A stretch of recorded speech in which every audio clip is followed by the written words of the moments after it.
এই যে কামিন আমরুল শিবা, ভালো করে অস্ত্রে শান দাও। হুজুর, আপনি নিশ্চিত থাকুন, যদি কাজটা হাসিল করতে পারো উপযুক্ত পুরস্কার পাবে, রাজপদ পাবে। তবে না পারলে কিন্তু ওই খুর তোমার গলা কাটবে, মনে থাকে যেন। আগে মনে থাকবে। কিন্তু হুজুর, আমি রাজার গলা কাটার পরে আপনি রাজা হবেন। আমাকে কিন্তু যে কোনো একটা রাজপদ দিলেই হবে না, আমাকে মন্ত্রী করতে হবে। কাজটা হাসিল করো, যা চাও তাই পাবে।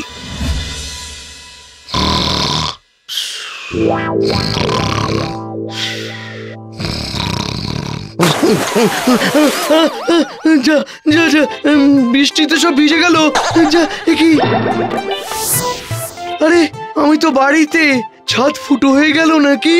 না, ভেঙে পড়েছে। হ্যাঁ, ওমা তুই? হ্যাঁ, আমি বলি কুড়ের মরণ, দিন নেই রাত নেই, খালি খাওন আর ঘুমন আর টোটো করন।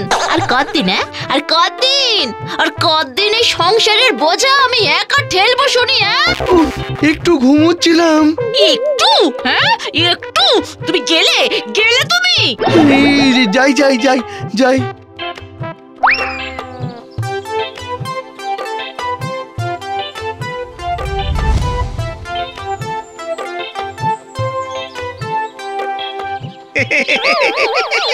বলি জলা জমির ঘাস না খেয়ে আমার জমির ঘাসগুলো খেলে তো আমাকে আর নিরেন নিয়ে ছুটতে হয় না গো।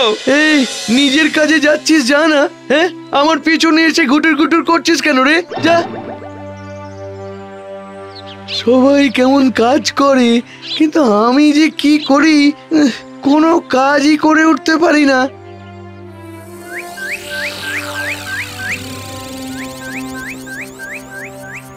ও মা গো, কোন সকালে বেরিয়েছে, এখনো ফেরার নাম নেই গো। এইদিকে আমার পেটটাও তো জ্বলছে। তোর এই মানুষটা যে কবে বুঝবে কে জানে। ও বড় খিদে লেগেছে। সে আর বলতে, যেই পেটে ইঁদুর মোচড় দিয়েছে অমনি ঘরের পানে দৌড়ে এসেছো। যাও, কুয়ো থেকে জল তুলে স্নান সেরে এসো, আমি খাবার বাড়ছি। না বাবা, কুয়ো থেকে জল তোলার অনেক হ্যাপা। হ্যাঁ, আমি এক কাজ করি, পুকুর থেকে ডুব মেরে আসি।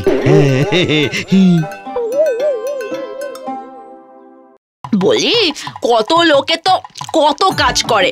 আচ্ছা, তুমি কি কিছুই করতে পারো না? তুমি রাজার কাছে যাও, বুঝলে, একটা কাজ চাও, তিনি তো কত লোককেই কাজ দেন, তাই না? ওরে বাপ রে বাপ, তোর কি মাথা খারাপ হয়েছে?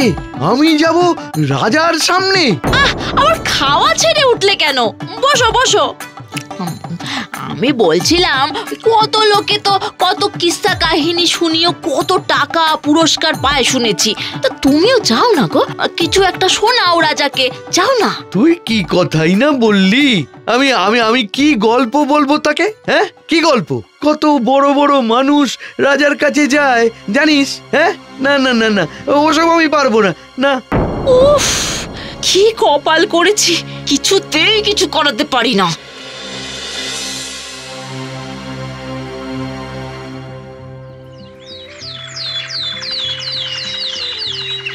শুনছো, বেলা যে গড়িয়ে গেল, রাজার বাড়ি যাবে না? রাজার বাড়ি, রাজা মন্ত্রী সেপাই সেনাপতি লোক লস্কর পাত্র মিত্র হাতি ঘোড়া। দাঁড়াও, দেখাচ্ছি মজা। কি রে, কি মূর্তি তোরে? এই যে, এখনো তো আমার মূর্তিখানা দেখোনি। আজ যদি তুমি রাজার বাড়ি না যাও না, তো তোমার খাওয়া বন্ধ। ওরে আমি গল্প জানি না। ওমা, জানো না তো কি জানবে? রাস্তায় যা দেখবে তাই গল্পের মতো করে রাজাকে গিয়ে বলবে, বুঝেছো? যাও আর বেরো বলছি, বেরো। যদি ফিরে আসো না তাহলে।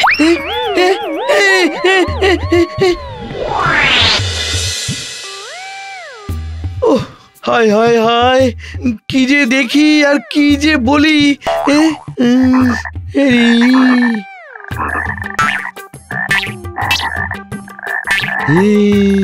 ব্যাং বাবাজি কোমর কষে, এখন লাফায় তখন বসে।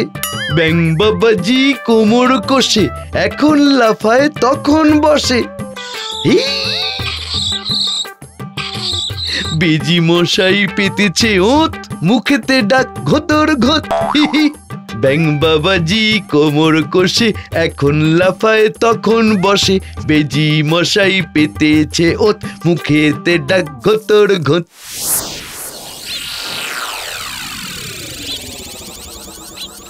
এই কি চাই? না না না, মানে ইয়ে ওই রাজামশাই কি গল্প শোনাতে চাই। কোথা থেকে কারা কারা যে চলে আসে, যান যান। তারপর ভুলে গিয়ে যেই দিল পা, দিয়েছে পিঠের পরে গোটা চার ঘা। বাপরে বাপ, কি মজার গল্প! আমি তো এমন গল্প বলতে পারি না। উত্তরে হাওয়া বয় শন শন শন শন, দুঃখের আঁচে পড়ে সব মানুষের মন। আরে বাহ বাহ বাহ বাহ, অসাধারণ অসাধারণ। ওরে বাবা, আমি তো কবিতাও বলতে পারি না। আমার বাবা বাড়ি ফিরে যাওয়াই ভালো।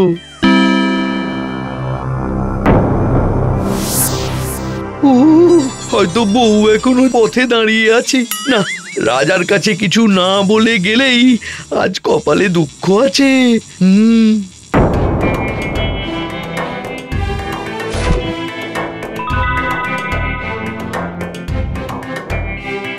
মন্ত্রী মন্ত্রী, নরসুন্দরকে ডাকো, আমার স্নানের সময় হয়েছে যে। আজ্ঞে মহারাজ, আপনি কি এখানেই ক্ষৌরকার্য সারবেন? আরে আরাম করে বসে আছি, আবার নোড়া চড়ার দরকারটা কি? ডাকো তাকে, এখানেই ডাকো। নরসুন্দর, কামে নামরুল শিবা, এদিকে এসো।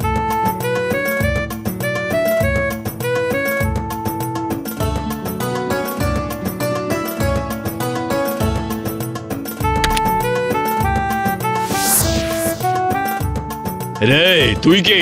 ওখানে এমন গুটি সুটি মেরে বসে আছিস কেন? কোনো কাজে এসেছিস?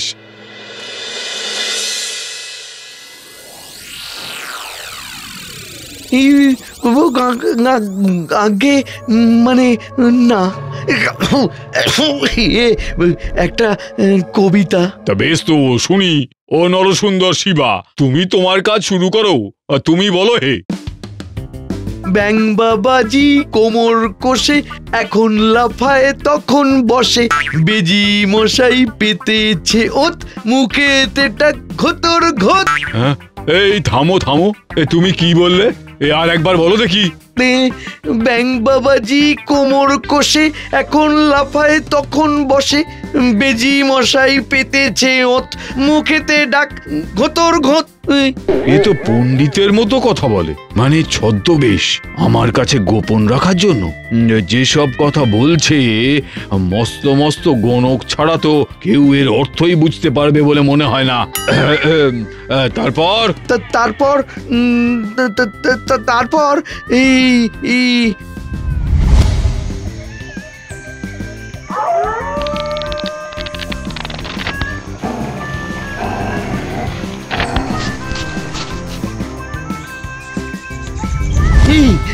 শিয়াল শিবা মাথার ভেতর ছক কষেছে দারুণ ইতর। হ্যাঁ,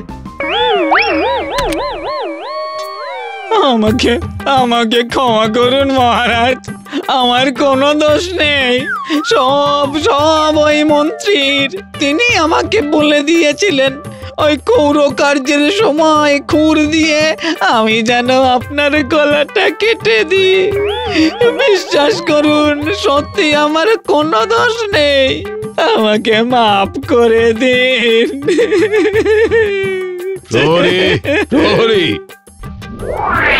মন্ত্রী আর এই নরসুন্দরকে বন্দি করো, আর হাত পা বেঁধে ফেলে রাখো বন্দিশালায়। হে গণক ঠাকুর, আপনি আমার প্রাণ রক্ষা করেছেন। আপনি না আসলে ওই দুই দুষ্ট মন্ত্রী আর শিবা মিলে এতক্ষণে আমাকে হত্যা করে ফেলতো। বলুন বলুন, আপনি কি চান? যা চান আমি তাই দেব। 10 টাকার চাল ডাল কিনে নিয়ে গেলেই বউ খুশি হয়ে যাবে, আর আমাকে কাজের মানুষ বলবে না। বলুন বলুন ঠাকুর, বলুন। আমাকে আমাকে 10 টাকা দিন। হ্যাঁ, আহা! কি লোভহীন উদার প্রকৃতির মানুষ আপনি গণক ঠাকুর। আহা! আহা! আমার জীবন ধন্য হয়ে গেল। আজ থেকে আমি আপনার দাস হয়ে রইলাম গণক ঠাকুর। এ আমার সামান্য দান আপনাকে। এখন থেকে যখন যা প্রয়োজন হবে আমাকে সংবাদ পাঠাবেন, আমি নিজে গিয়ে দিয়ে আসব। যে আগে মহারাজ।